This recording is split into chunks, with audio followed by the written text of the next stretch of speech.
اچھا حضرت، یہ پنجتن پاک ہیں، ان کے حوالے سے لاسٹ ٹائم میں دیکھ رہا تھا انجینئر صاحب کا ایک الزام ہے کہ اہل تشیع نے پنجتن پاک کو نعوذ باللہ منی گاڈ بنایا ہوا ہے اور ان سے اپنی حاجات مانگتے ہیں. ممکن ہوا تو میں اس کے ساتھ کلپ بھی لگا دوں گا. پنجتن پاک سے حاجات مانگتے ہیں اللہ کو چھوڑ کے، اور یہ قرآن پاک کی ایاک نعبد و ایاک نستعین کی ڈائریکٹ وائلیشن کہ انہوں نے اہل البیت کو منی گاڈز بنا کے خدا کے مقابلے پہ اپنا مشرک کشا حاجت روا مان دیا، جو قرآن کی وائلیشن ہے ایاک نعبد و ایاک نستعین.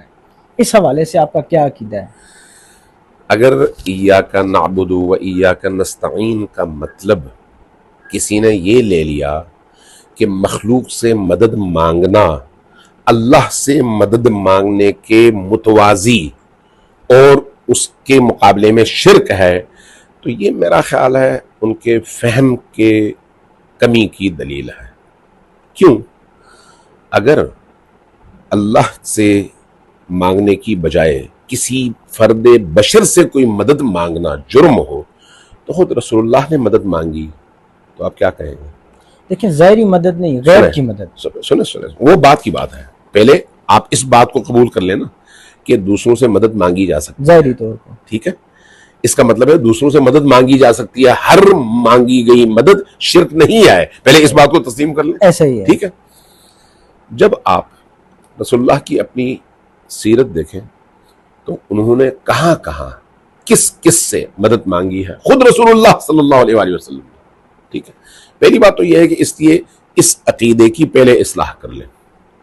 اب آیا غیبی حوالے سے اللہ کے علاوہ کسی اور سے مدد مانگی جا سکتی ہے یا نہیں مانگی جا سکتی؟ تو اب سوال یہ ہے کہ جس سے آپ مدد مانگ رہے ہیں اس کو حیثیت کیا دے رہے ہیں؟ کس حیثیت سے اس سے مدد مانگ رہے ہیں؟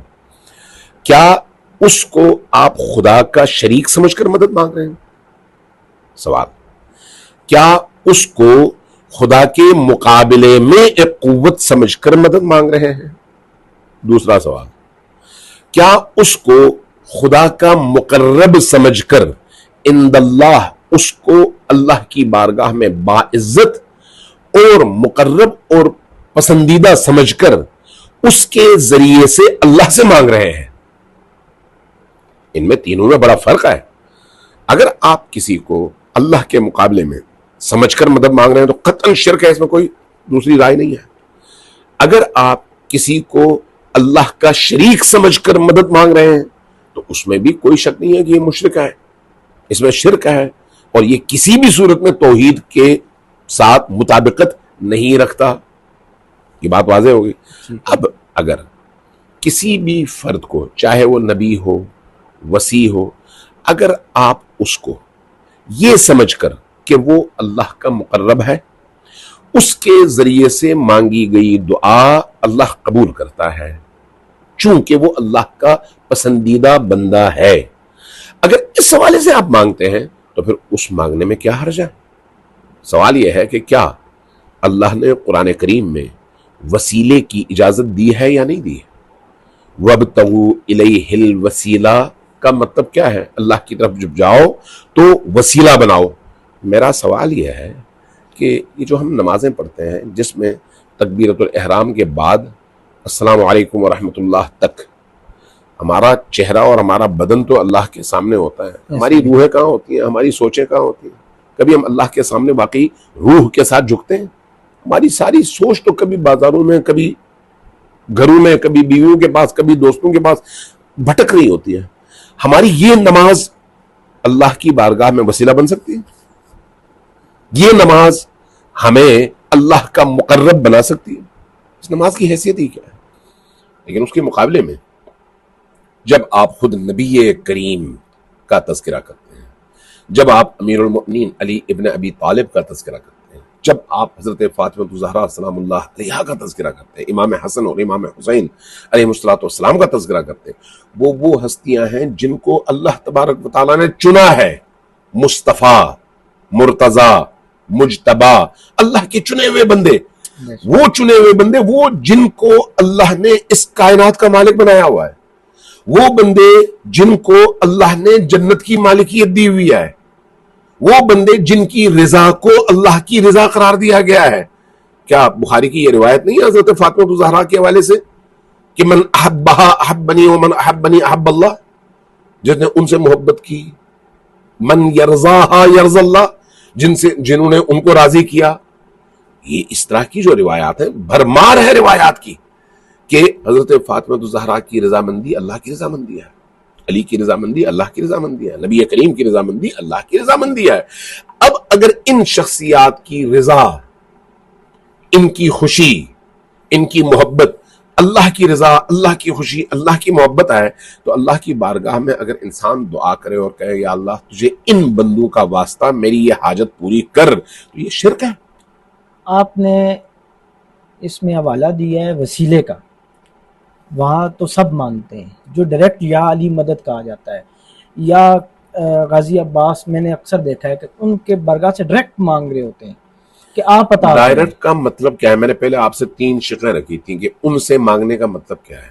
ڈائریکٹ جب ہم کہتے ہیں یا علی، باب الحوائج جو اس طرح سے کہا جی جاتا ہے، اس بالکل کی کیا تعریف ہے؟ جی، جب ہم کہتے ہیں کہ یا علی آپ ہمیں یہ دیجئے، جی تو کیا ہم ان کو اللہ کا مقرب اور اللہ کی طرف سے ان پر جو تفضلات ہیں، جو عنایات ہیں، جو عطائیں ہیں، اس حوالے سے ان سے مانگ رہے ہیں، یا ان کے بارے میں ہم کہہ رہے ہیں کہ یا علی آپ اللہ کے مقابلے میں پوری طاقت ہے اس لیے ہم آپ سے مانگ رہے ہیں؟ کیا کرتے ہیں بھائی؟ جو بھی شیعہ کی میں بات کر رہا ہوں، دوسروں کی بات نہیں کر رہا. جو شیعہ حضرت علی سے مانگتا ہے، حضرت علی کو خدا سمجھ کر نہیں مانگتا، نعوذ باللہ، حضرت علی کو اللہ تبارک و تعالیٰ کا بندہ سمجھتے ہوئے، لیکن اللہ کا محبوب ترین بندہ، اس کائنات میں نبی کریم کے بعد افضل ترین بندہ قرار دیتے ہوئے، سمجھتے ہوئے کہتا ہے کہ یا علی آپ چونکہ اللہ کی بارگاہ میں مقرب ہیں اس لیے ہمیں یہ دیجئے جو اللہ نے آپ کو عطا کیا ہے، اور وہ دیتے بھی ہیں. یہ شرک نہیں ہے. تو پھر تجھ ہی سے مانگتے اس کی وائلیشن تو ہوگی ہے. نہیں یہ یہاں پہ آپ محسوس کرتے ہیں کہ تجھ ہی سے، نہیں، قطعاً نہیں. تجھ ہی سے مانگنے کا مطلب وسیلے کا انکار نہیں ہے. تجھ ہی جہاں پر ایاک نعبد ہے، جہاں پر ایاک نستعین ہے، وہیں پر وابتغوا الیہ الوسیلہ بھی ہے. ان کو اللہ کی طرف سے وسیلہ سمجھا جاتا ہے. آپ 2 صورتیں ہیں، یا خود ان سے مانگے یا ان کے ذریعے سے اللہ سے مانگے. دونوں کی حقیقت ایک ہی ہے کہ آپ نے ان سے مانگا یہ کہہ کر کہ اللہ نے آپ کو اختیار دیا ہوا آپ ہمیں دیں. اللہ کو آپ نے ان کا واسطہ دیا، بالا تجھے یہ محبوب ہے ان کے واسطے سے ہمیں دے. دونوں کا معنی ایک ہی ہے. جب دونوں کا معنی ہی ایک ہے تو پھر یہاں پر شرک کہاں سے آیا؟ مجھے یہ بتائیں کہ حضرت عمر کے حوالے سے بخاری کی غالباً حدیث ہے کہ حضرت ابن عباس کو یا حضرت عباس کو بلا کر ان کے طفیل حضرت عمر نے اللہ سے بارش کی دعا مانگی. روایات میں ہے نا، ٹھیک ہے. یا حضرت فاطمہ الزہرا سلام اللہ علیہا کے حوالے سے یہ ہے کہ آپ تشریف لے گئیں احد کے قبرستان میں، حضرت امیر حمزہ کی قبر میں سے مٹی اٹھائی، اس کی تسبیح بنائی اور اس تسبیح کا ورد کرتے ہوئے آپ مانگتی تھی. تو یہ شرک نہیں ہے آپ کے عقیدے کے مطابق؟ یعنی جو اس طرح کا عقیدہ پیش کیا جاتا ہے یہ شرک نہیں ہے. کیوں نہیں ہے بھئی؟ وہ تو مٹی ہے، اس مٹی کی کون سی فضیلت تھی؟ نہیں ہے. کیوں ہے؟ اس لیے کہ وہ اس ہستی کی قبر کی مٹی ہے جس نے اپنی زندگی اللہ کے دین کے لیے قربان کیا ہے. اس لیے اس مٹی میں بھی تاثیر ہے. وہ تاثیر اللہ کی راہ میں قربان ہونے کی وجہ سے ہے. جس طرح سے اس خون میں تاثیر ہے، جس طرح سے اس وجود میں تاثیر ہے، اسی طرح سے اس وجود کو مس کرنے والی مٹی میں بھی تاثیر ہے. تاثیر اللہ نے پیدا کیا ہے، بندے نے نہیں. چونکہ تاثیر اللہ کی طرف سے پیدا کردہ ہے، اس لیے اس تاثیر کی وجہ سے آپ کے لیے مستحب قرار دیا گیا کہ آپ بھی اس مٹی میں سے اٹھائیں اور تسبیح بنائیں اور اس کے ذریعے سے. حضرت فاطمہ الزہرا جیسی شخصیت اور ہستی، ان کو کیا ضرورت تھی احد میں جا کے قبر کی مٹی اٹھا کے اس کی تسبیح بنانے کی؟ کیا ضرورت تھی؟ اس کا مطلب یہ ہے کہ جو اثر ہے وہ اثر بعض اوقات دیکھیں ہم مادی اتنے زیادہ ہو جاتے ہیں کہ آنکھوں سے دیکھا جانے والا اثر تو ہم قبول کر لیتے ہیں، جو چیزیں آنکھوں کو نظر نہ آئے اس کو قبول نہیں کرتے. بھائی بہت ساری چیزیں ایسی ہیں جو ان آنکھوں سے دیکھی نہیں جا سکتی لیکن روایات بتاتی ہیں کہ ہیں. جیسے جنات ہیں، آنکھوں سے آپ نہیں دے سکتے لیکن ہیں. ملائکہ کو آپ آنکھوں سے نہیں دے سکتے لیکن ہیں. اس کائنات میں ایک کشش کشش ثقل موجود ہے لیکن آپ آنکھوں سے نہیں دیکھ سکتے ہیں. جو چیزیں ہیں عقل تسلیم کرتی ہے, روایات نے آپ کو بتا دیا ہے, آیات نے آپ کو بتا دیا ہے, احادیث نے آپ کو بتا دیا ہے, وہاں پر آپ کو تسلیم کرنا چاہیے کہ ہاں ہر چیز کو ہم اپنی ان آنکھوں سے نہیں دیکھ سکتے. اگر وہی نے اتر کر یہ کہہ دیا یا وہی سے متصل کلام میں یہ بات آ گئی جس کو ہم حدیث کہتے ہیں تو پھر آپ کو تسلیم کر لینا چاہیے. ٹھیک ہے. اچھا علامہ صاحب انتہائی مشکور ہوں آپ کا کہ آپ نے ٹائم دیا, بہت مہربانی تھی آپ کا بڑا پانے. اللہ پاک آپ کو خوش رکھے, آپ کے علم عمل میں مزید اضافہ فرمائے.